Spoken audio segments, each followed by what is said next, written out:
దాడి జరగడం చాలా దురదృష్టకరమన్నారు విజయవాడ ఎంపీ కేసినేని నాని. ఈ దాడిపైన తమకు చాలా అనుమానాలు ఉన్నాయన్నారు.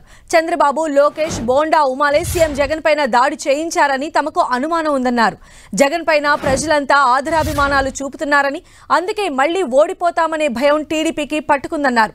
చంద్రబాబు మొదటి నుంచి రెచ్చగొట్టే విధంగా వ్యవహరిస్తున్నారని దుయ్యబట్టారు. జగన్ పై దాడిని ఇప్పటికే ఎలక్షన్ కమిషన్ దృష్టికి తీసుకువెళ్లామని, దీనిపై లోతైన విచారణ జరిపి బాధ్యులపై కఠిన చర్యలు తీసుకోవాలన్నారు.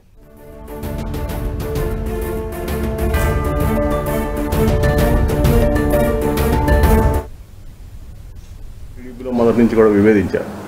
దాంట్లో ముఖ్యుడైనటువంటి వ్యక్తి విజయవాడ సెంట్రల్ అభ్యర్థి, ఒకప్పుడు మాజీ ఎమ్మెల్యే బోండా ఉమ.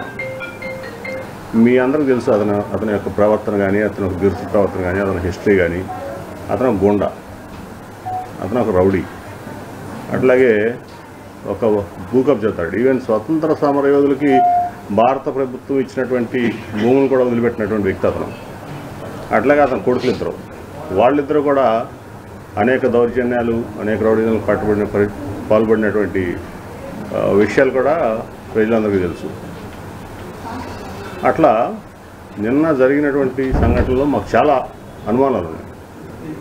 ఇది చాలా కుట్రకోణం దాగుంది దీని మీద. వాళ్ళన్నీ చంద్రబాబు మీద, లోకేష్ మీద, అట్లాగే అక్కడ అభ్యర్థి బోండామ మీద మా అనుమానాలు ఉన్నాయి. కాబట్టి మేము ఎలక్షన్ కమిషన్ కూడా ఆల్రెడీ మా పార్టీ రిప్రజెంట్ చేసింది, మేము కూడా చేస్తాం ఢిల్లీలో.